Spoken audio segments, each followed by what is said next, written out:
But my approach is कि हमें job मिल गई, बट आफ्टर दैट जॉब के मिलने के बाद हमें किन चीज़ों को कैरी ऑन करना चाहिए कि हमें अपने आगे जो हमारा प्रोफेशनल लाइफ है उसमें दिक्कत ना हो। जो हमारा ऑफिस टाइमिंग है या जो भी हम काम कर रहे हैं उसे हम ऑनेस्टी के साथ कर पाएँ, उसे फुल रिस्पेक्ट देते हुए कर पाएँ। माई today's session is on that, professional attitudes and etiquettes. Professional attitudes and etiquettes की बात की जाए तो देयर इज नथिंग, बहुत कोई बड़ी चीज़ें नहीं है ये, बस छोटे छोटे पॉइंट्स हैं जिन्हें हमें ध्यान देने की ज़रूरत है। और मुझे ऐसा लगता है कि इन छोटी चीज़ों को अगर हम कैरी करते हैं अपनी डेली लाइफ में, जो हमारा डेली कोरस होता है उसमें अगर हम इन्हें फॉलो करें तो हमारे लिए बहुत ही फ्रूटफुल होता है। Not only for our personal development, हमारा इंडिविजुअल जो इम्प्रूवमेंट होता है, न सिर्फ ये इसे अच्छा करेगा बल्कि जो हमारा जो कैरियर पाथ होता है वहाँ भी ये हमें एक अच्छी लीड देने की कोशिश करेगा। So it would be better to follow some kind of etiquettes and some attitudes. Job के दौरान क्या करें क्या नहीं करें, किन चीज़ों को फॉलो करें किन चीज़ों को अवॉइड करें, इन पर हम बातचीत कर रहे हैं। एंड यहाँ पे मैं एक छोटा सा किस्सा शेयर करना चाहूँगी। मैं मेरी जो पहली जॉब लगी थी, I am in corporate sector, I was in corporate sector and right now I am working in social and skill development part. तो जब मैंने अपनी जॉब स्टार्ट की थी तो उस वक्त मैं भी फ्रेशर थी। बहुत सारे लोग जब जॉब शुरू करते हैं तो obviously they are called freshers. तो एज ए फ्रेशर जब मैंने जॉब स्टार्ट की थी तो मुझे नहीं पता था कि रिपोर्टिंग ऑफिसर्स क्या होते हैं, हमें किन्हें मेल करना चाहिए किन्हें नहीं करना चाहिए, किसी मेल में हमें किन बातों को बोलना चाहिए, कौन सी ऐसी बातें हैं जो फॉर्मल होती हैं, किन बातों को इनफॉर्मल माना जाता है, और एक ऑफिस एनवायरनमेंट को हम कैसे कैरी ऑन कर सकते हैं। तो इन चीज़ों की जानकारी मुझे थोड़ी कम थी। देयरफॉर उस वक्त में मुझे जो स्ट्रगल्स महसूस हुए, मुझे लगता है कि मुझे उन बातों को आपके साथ शेयर करना चाहिए कि आपको वो प्रॉब्लम्स ना आए। तो जो फर्स्ट ऑफ ऑल जो इम्पॉर्टेंट थिंग है जो आपको इंटरव्यू प्रिपरेशंस में भी बताई गई हैं, आपके क्लासेस के दौरान भी बताई गई होंगी, ऑनलाइन सेशंस में हम लगातार सुन रहे हैं, try to keep your positive attitude, that is the most important thing. कि अगर हम अपना एटीट्यूड पॉजिटिव नहीं रखेंगे, क्योंकि जब हम स्टूडेंट्स होते हैं, जब हम ट्रेनीज होते हैं या जब हम कुछ सीख रहे होते हैं, आप कैंडिडेट्स हो, आप किसी इंटरव्यू के लिए पार्ट ले रहे हो, आप पार्टिसिपेंट्स हो, इंटरव्यूईज हो, तो उस वक्त आपके ऊपर कोई रिस्पॉन्सिबिलिटी नहीं होती है। दैट टाइम अगर आप कुछ गलतियां भी करते हो तो उसे अवॉइड किया जा सकता है। But after getting a job you have a kind of responsibility, not only for you. जो रिस्पॉन्सिबिलिटी आपके ऊपर है वो सिर्फ आपकी नहीं है, आपकी ऑर्गेनाइजेशन की भी हो जाती है। तो सबसे पहले आपको अपना अप्रोच जो है वो पॉजिटिव रखने की ज़रूरत है, क्योंकि पॉजिटिव अप्रोच से बहुत सारी चीज़ें जो हैं वो ऑलरेडी सॉल्व हो जाती हैं। और इसमें एक लर्निंग पार्ट को भी एड ऑन करना ज़रूरी है। सेल्फ लर्निंग का कल का सेशन हुआ था Gauri, that was so amazing. और इंटरव्यू प्रिपरेशंस के दौरान भी दीपक ने आपको 2-4 बार बताया ही होगा इन बातों को कि लर्निंग जो होती है वो बहुत इंपॉर्टेंट होती है। तो ये लर्निंग ऐसा नहीं है कि अगर आपको जॉब मिल जाए उसके बाद इसे रोक देना चाहिए, नो। लर्निंग जो है उसे आपको कंटिन्यू रखने की जरूरत होती है। जॉब में भी आपने देखा होगा बहुत सारे लोग जॉब करते हैं साथ में पढ़ते भी हैं, I am not saying that, but learning जो है वो हम जो रोज का काम कर रहे हैं उसके साथ हम नई चीजें सीखें, नई स्किल्स को अपने साथ कैरी ऑन करने की कोशिश करें, ये एटीट्यूड हमेशा रखने की जरूरत होती है। इससे हमारे कैरियर को ही फायदा मिलता है। Like if you are working as a fresher, आप एक फ्रेशर की तरह कहीं अपने एंट्री लेवल जॉब ले ली एंड आप वर्क कर रहे हो जहाँ पे आपको डाटा एंट्री का वर्क मिला हुआ है। आप डाटा एंट्री करते करते अगर आपने अपने स्किल्स जो है वो एनहेंस करी, आपने सीखने की कोशिश की और आप अच्छी तरीके से प्रूफ रीडिंग करना सीख गए, तो आपने देखा होगा कि अगर कोई बहुत सारी ऐसी ऑर्गेनाइजेशंस होती हैं जहाँ पे इंटरव्यू के लिए पोजीशंस निकलती हैं, लेकिन इंटरव्यू में क्वालिफाई कौन करता है, तो जो उनके यहाँ पहले से जॉब कर रहा होता है। तो दैट इज द थिंग कि जो लोग ऑलरेडी वर्क कर रहे हैं वो अगर अपने आप को लर्निंग अप्रोच बनाए रखें अपने साथ, तो उनकी प्रमोशंस के चांसेस या उनकी करियर पाथ के ज़्यादा अच्छे होने के चांसेस जो हैं वो रहते हैं। सो जॉब में जाने के बाद ऐसा नहीं कि हाँ हमें जॉब मिल गई, हाँ भाई खत्म हो गई बात, अब हमें कुछ पढ़ना सीखना नहीं है। तो ये वाला अप्रोच जो है ना उसको थोड़ा अवॉइड करने की ज़रूरत है। तो लर्निंग हमेशा बनाए रखने की बात जो है वो इम्पॉर्टेंट है। Another thing, maintain a hierarchy. Hierarchy को मेंटेन करना भी एक बहुत ही इम्पोर्टेंट पार्ट है। Like you have to know where you have to approach, where you have not to, where you have to approach at a certain time period, and आपको कब अपने रिपोर्टिंग ऑफिसर से बात करनी है, आपके कलीग्स कौन है, कौन आपका सबॉर्डिनेट है, जूनियर है, और कौन आपके सीनियर्स हैं। आपको इस बात की जानकारी होनी चाहिए, और आपको किनको किस तरह से अप्रोच करना है ये भी आपको पता होना चाहिए। Here I have to clarify this thing कि जो आपके रिपोर्टिंग ऑफिसर होते हैं, हम उन्हें जो है वो डायरेक्ट सीनियर भी कहते हैं, कि ठीक हमारे ऊपर की पोजीशन के जो लोग होते हैं वो हमारे मेनली रिपोर्टिंग ऑफिसर होते हैं। Like if you are working as a first level employee, तो जो आपके ऑफिस के मैनेजर होंगे वो आपके रिपोर्टिंग ऑफिसर होंगे।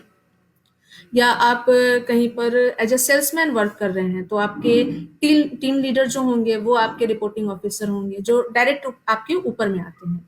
तो रिपोर्टिंग ऑफिसर मेनली होते हैं आपको आपके वर्क को डिवाइड करने के लिए, आपको डिफरेंट टास्क देने के लिए, एंड आपकी रिपोर्टिंग जो है वो ऊपर तक करने के लिए वो होते हैं रिपोर्टिंग ऑफिसर्स। तो रिपोर्टिंग ऑफिसर को आप अप्रोच कब करते हैं, तो जब आप कोई टास्क कर रहे होते हैं, आपने उस टास्क को कंप्लीट किया होता है, तो तब आप अपने रिपोर्टिंग ऑफिसर को इस बात की मेंशनिंग करते हैं कि हाँ हमें ये काम मिला, हमने ये काम करा। और जब भी जरूरत पड़े, अगर आपको 2-4 मेल्स मिले, लाइक आपके किसी साथी ने आपको एक मेल करा, और एक रिपोर्टिंग ऑफिसर ने मेल करा, और एक बाहर के व्यक्ति ने मेल करा जो कहीं ना कहीं आपके रिपोर्टिंग मैनेजर के लेवल का है, तो जिस मेल को आपको ज्यादा वैल्यू देने की जरूरत है वो होंगे आपके रिपोर्टिंग ऑफिसर। हो सकता है बहुत सारे लोगों को इस पर दिक्कत हो, बट द रीजन इज कि एज बीइंग अ फ्रेशर, जो रिपोर्टिंग ऑफिसर है वो कहीं ना कहीं हमें हमारे आगे के वे को शेप अप करने का काम जो है वो रिपोर्टिंग ऑफिसर का ही है। एंड ये भी एक दूसरी सेइंग है कि the boss is always right. तो वही है कि जो हमारे रिपोर्टिंग ऑफिसर है तो थोड़ा उन्हें ज्यादा रिस्पेक्ट देने की जरूरत बनती है। आपके कलीग्स जो होते हैं इनके साथ, इनको आप काम के लिए जैसे आपके रिपोर्टिंग ऑफिसर ने आपको मेल किया कि you have to do this kind of things, मतलब आपको ऑर्डर दिया गया या आपको कोई टास्क डिफाइन करके दिया गया, तो ये वर्क आप अपने सबॉर्डिनेट्स यानी अपने से नीचे लोगों के लिए जिनकी रिपोर्टिंग आपके थ्रू होती है आप उनके साथ कर सकते हैं, और आप अपने कलीग्स को सिर्फ रिक्वेस्ट कर सकते हैं। तो ये एक हायरार्की मेंटेन करने की जरूरत होती है।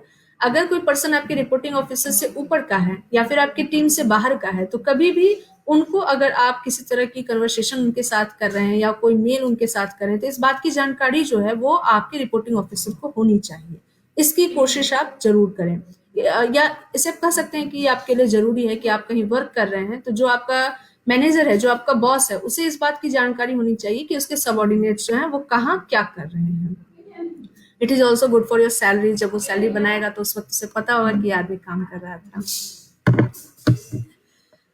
Another thing between mails and conversation, जो पहले मैंने बताया कि लर्निंग एंड पॉजिटिव अप्रोच रखना ज़रूरी है। ये पॉजिटिव अप्रोच जो है वो आपकी बातों से, जो आपकी कन्वर्सेशंस हैं, आपके वर्ड्स हैं, उनके साथ झलकता है। तो try to keep it simple and with respect, चाहे भले ही कोई पर्सन आपसे छोटा हो, बड़ा हो। बिकॉज जॉब में ऐसा आपने अक्सर देखा होगा कि कोई पर्सन आपसे ऊंची पोजीशन पे है बट एज में वो आपसे कम है, और कोई पर्सन जो है वो आपसे नीचे की पोजीशन पे है बट आपसे एज में ज़्यादा है। तो यहाँ पे एज या पोजीशन जो है उसको मैटर ना करते हुए आपको हर किसी को रिस्पेक्टफुल वे में बात करनी चाहिए। ये एक बहुत ही इंपॉर्टेंट पार्ट है जो हमने कम्युनिकेशन स्किल्स में भी जाना ही है कि हमें हमारा कम्युनिकेशन जो है वो रिस्पेक्टफुल वे में होना चाहिए। Try to avoid slang language जो होते हैं उन्हें आप अवॉइड करें, अब्यूजेस को अवॉइड करें, और जहाँ पर भी बातें क्लियर ना हो तो बेटर है कि पहले आप अपने माइंड को सॉर्ट आउट कर लें कि आपको किन बातों को सामने रखना है, किन बातों को नहीं रखना है, and then after try to speak. In mails try to keep it little sophisticated. आप कह सकते हैं कि हम जो मेल्स लिखते हैं, मेल्स आज के टाइम में एक ऑफिशियल डॉक्यूमेंट होता है कि आप क्या करते हैं, क्या नहीं करते हैं।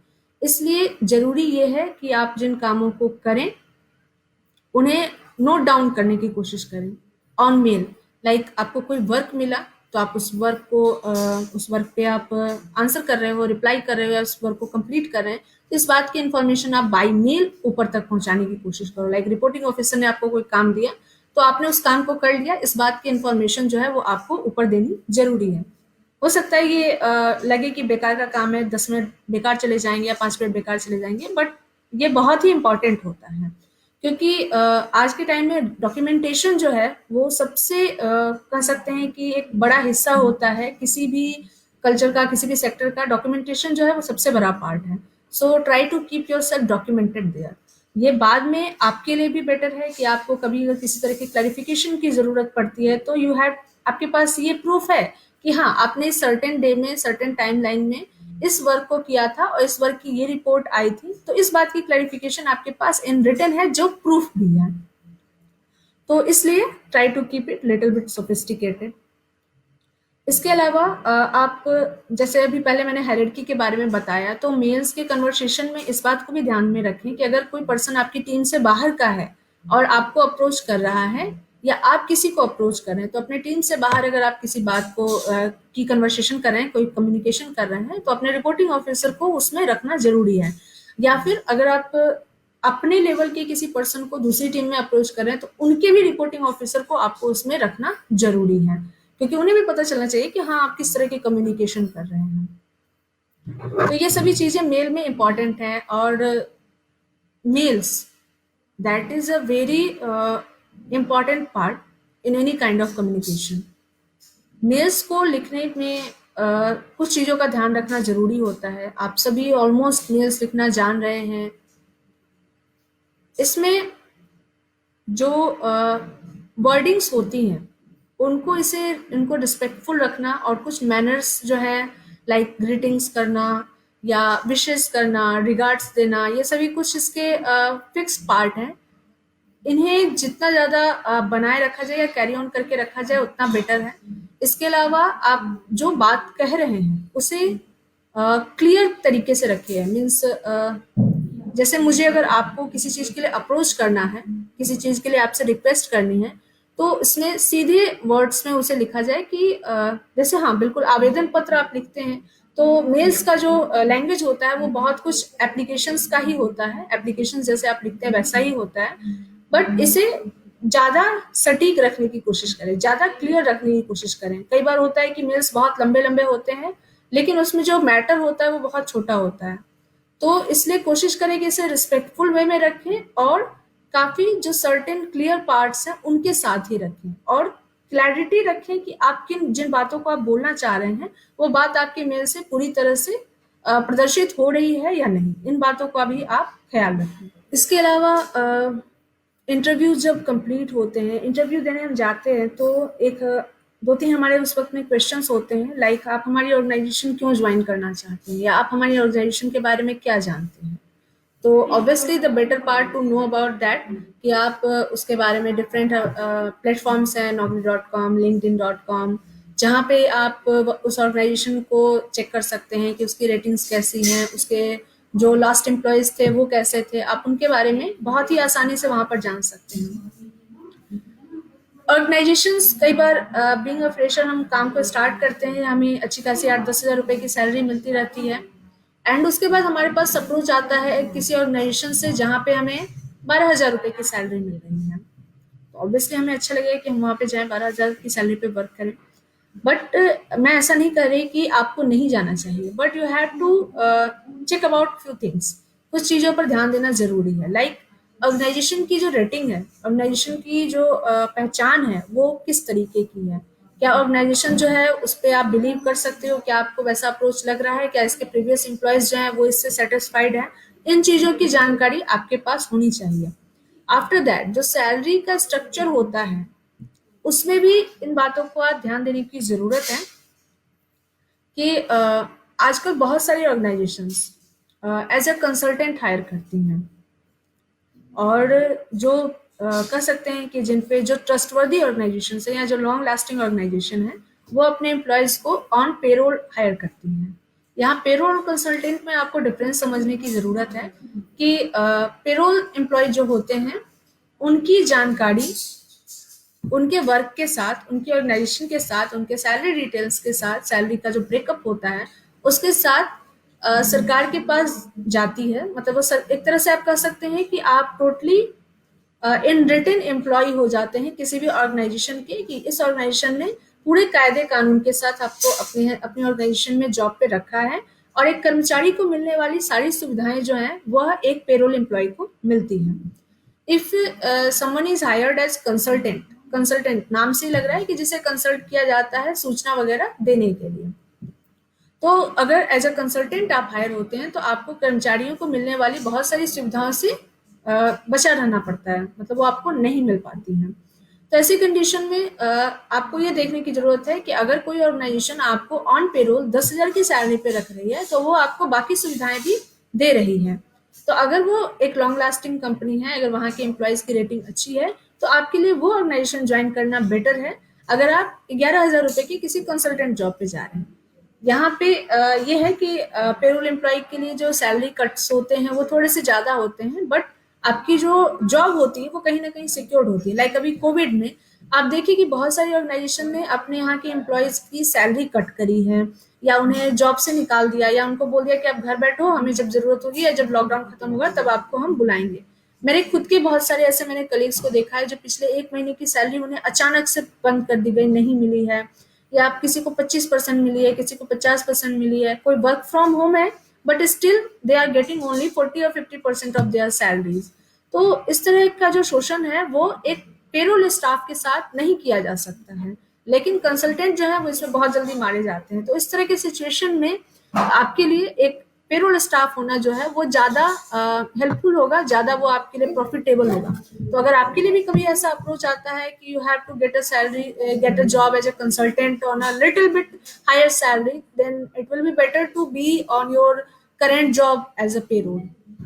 So this kind of things you had to notice a little before you are going through an interview or going through a new job. इन चीजों पर ध्यान देना आपको थोड़ा सा जरूरी होता है। Another part which I need to mention, that is emotion management. जब आप एक प्रोफेशनल होते हैं, जब आप कहीं किसी ऑर्गेनाइजेशन का चेहरा होते हैं, जब आप कहीं काम कर रहे होते हैं, तब आप खुद अपने बारे में ना सोच करके थोड़ी सी ऑर्गेनाइजेशन के बारे में भी आपको सोचना जरूरी होता है। लाइक आपने इन चीजों को गौर किया होगा, एक आर्मी मैन को आपने देखा होगा जो मिलिट्रीज में होते हैं, फोर्सेज में होते हैं, आपने उनकी पर्सनैलिटी देखी है। वो पर्सनैलिटी उनकी जो है देख करके लगता है अरे वाह आर्मी मैन, मिलिट्री का पर्सन है, वाह क्या पर्सनालिटी, एकदम लंबे चौड़े तगड़े, हमेशा हमेशा वो कहते हैं ना कि स्ट्रिक्ट वे में रहना, अटेंशन में रहना। तो ये कहीं ना कहीं उन्हें सिखाया जाता है, क्योंकि ऐसा माना जाता है कि हर एक फौजी जो है वो देश का चेहरा है, देश की सेना का चेहरा है। तो उन सबको देख करके आपको एक फीलिंग आती है, बहुत ही प्राइड की फीलिंग आती, प्राउड वाली फीलिंग आती है, और एक सेटिस्फेक्शन लगता है कि हाँ हम सिक्योर्ड हैं। तो as a professional you are also a warrior for an organisation, तो आपका भी अप्रोच एटीट्यूड जो होना चाहिए वो प्रोफेशनल होना चाहिए, जिसमें इमोशनल मैनेजमेंट जो है वो बहुत ही ज्यादा इंपॉर्टेंट है। इमोशन मैनेजमेंट करने का मतलब कई सारी ऐसी चीजें होती हैं जो हमें एज ए इंडिविजुअल एक्सेप्टेबल नहीं होती है। लाइक ऐसे सर्टेन प्लेटफॉर्म्स के लिए मैं ये बोलना चाहूंगी कि मैं किसी सर्टेन विचारधारा को फॉलो करती हूँ, किसी विशेष विचारधारा को फॉलो करती हूँ। लाइक जैसे लोकतंत्र जो है वो भारत के लिए एक अच्छी चीज नहीं है। मान लेते हैं कि ऐसी मेरी विचारधारा है कि लोकतंत्र भारत में बहुत ज्यादा लाभदायक नहीं है, लेकिन मैं एज एन एम्प्लॉय मैं ऐसा नहीं सोच सकती। एज एन एम्प्लॉय अगर मेरी ऑर्गेनाइजेशन का ये मानना है, या फिर मेरे सामने जो अप्रोच आ रहा है कि आपकी ऑर्गेनाइजेशन ये मान रही है कि लोकतंत्र जो है वो बहुत ही लाभदायक है, लोकतंत्र लाभदायक है, तो मुझे यह मानना पड़ेगा कि लोकतंत्र लाभदायक है।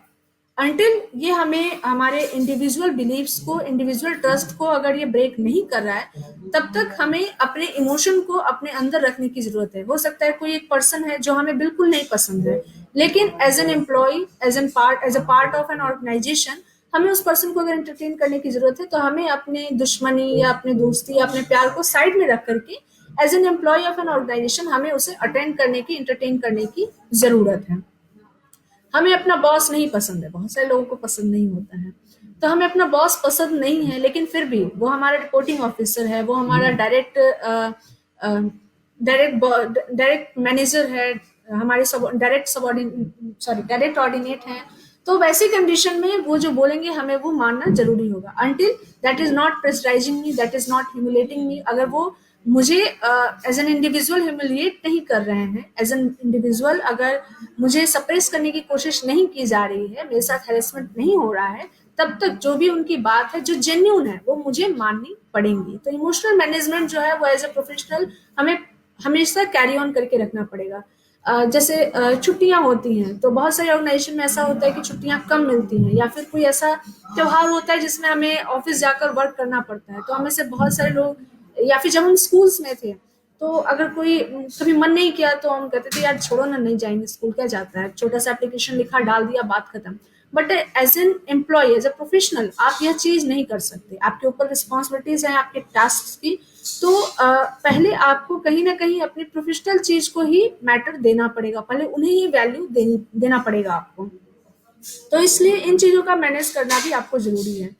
और यहाँ पे एक बहुत ही सर्टेन सा लाइन मैं आपको बोलना चाहूंगी, keep your professional out of your personal life.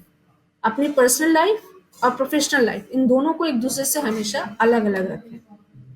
अब यहाँ पे मेरे कहने का अर्थ यह अन्यथा न लिया जाए, लेकिन हाँ हम ये कह सकते हैं कि जो हमारी पर्सनल दुख तकलीफें हैं, या जो हमारी पारिवारिक परेशानियां हैं, या हमारे घर की कोई बात है, तो उसे हम ऑफिस तक न लाएं। हमारे घर में बहुत सारी परेशानियां हैं, आज हमारा किसी से बहुत ज़्यादा झगड़ा हो गया, आज मेरी कार जो है वो खराब हो गई, आज मैंने किसी को टक्कर मार दिया, किसी ने मुझे टक्कर मार दी, इन बातों का प्रभाव हमारे ऑफिस पे ना पड़े, ये एक प्रोफेशनलिज्म है। बहुत सारे लोगों को हमने अपने आसपास में देखा होगा कि जिनकी फैमिली में कोई बहुत बड़ा सर्कमस्टांस आता है जिसमें उन्हें ऐसा सपोज किया जाता है कि भाई ये तो अब बंदा कल से नहीं आने वाला, बट फिर भी उस पर्सन को आप देखते हो कि कल वो ऑन द टाइम आपके ऑफिस में अवेलेबल होता है। That is called professionalism. तो इसे हम सभी को कैरी करने की जरूरत पड़ती है, क्योंकि हम सभी कहीं ना कहीं हमारे ऊपर एक रिस्पॉन्सिबिलिटी होती है, because we are the wheels of an organisation. तो अगर हम ही अगर बैठ जाएंगे तो फिर एक ऑर्गेनाइजेशन किसके भरोसे आगे बढ़ेगी। तो therefore you have to keep it. हमारे रूटीन्स रेगुलेशंस जो होते हैं एक ऑफिस ऑर्गेनाइजेशन का, एक ऑफिस कल्चर का, उसे कैरी ऑन करने के लिए जो हमारी टाइमिंग्स होती हैं, जो हमारे रूटीन्स होते हैं, जो डिसिप्लिन होता है, उसे हमेशा कैरी करने की जरूरत होती है। लाइक जो आपकी ऑफिस टाइमिंग है उसे अधेर करने की कोशिश ना करें, या फिर जो आपके रेगुलेशंस आपके ऑफिस में हैं, लाइक यू कांट कारपूल जैसी चीजें जो होती हैं वो आप ना करें, एक दूसरे की कार शेयर ना करें, या बहुत जगह ऐसा होता है कि आप कार शेयर करके जाएं। तो जो कहीं की रेगुलेशन है आप उसे फॉलो करने की कोशिश करें। ये चीजें कहीं ना कहीं आपको बहुत जल्दी एनवायरनमेंट में, जो ऑफिस एनवायरनमेंट है उसमें आपको कैच करने में मदद करेंगी। इसके अलावा वो आपको बाकियों के साथ भी, जो बाकी ऑलरेडी ऑफिस स्टाफ है, उनके साथ भी आपको कोप अप करने में हेल्पफुल होंगी। आपको चीजें समझने में ज्यादा टाइम नहीं लगेगा अगर आप लर्निंग अप्रोच रखेंगे, और रेगुलेशंस और जो वहाँ के डिसिप्लिन है उनको आप अपने साथ अगर कोशिश करेंगे धीरे धीरे अडेप्ट करने की, तो आप बहुत ही जल्दी उस एनवायरनमेंट के पार्ट बन जाएंगे। तो डिसिप्लिन जो है वो जरूरी है, एंड बी अडेप्टेबल ऑलवेज, कि जो भी कह सकते हैं जो भी इन्वायरमेंट हो, जो भी वातावरण हो, आप उसमें बहुत जल्दी ढलने की कोशिश करें।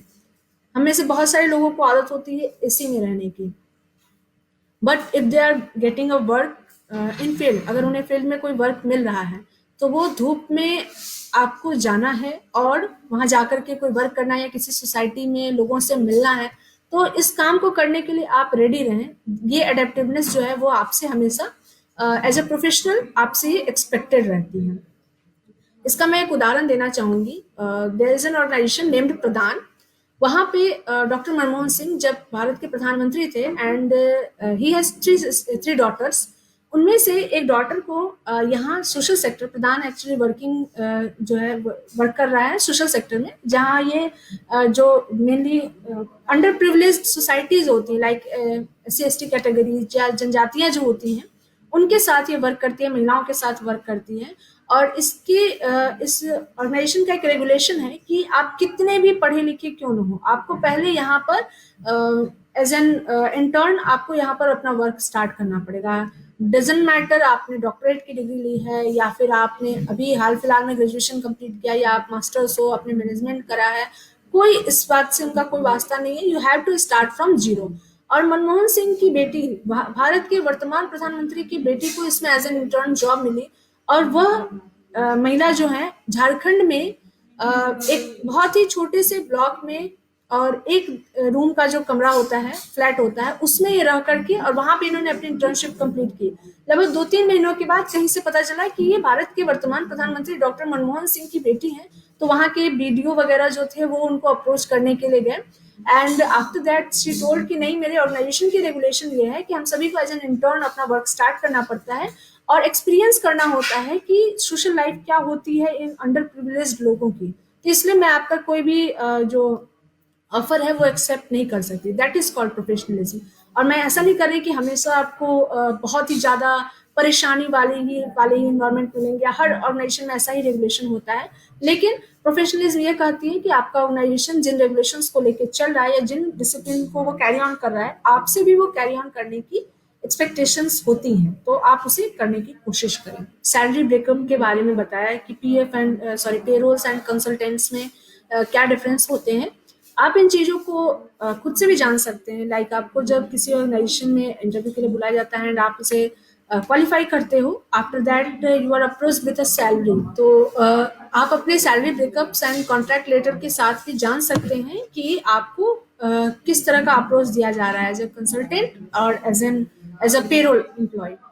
कंसल्टेंट का जो पार्ट होता है, इसे आप बहुत ही सिंपलर अगर समझना चाहें तो कंसल्टेंट का टीडीएस कटता है।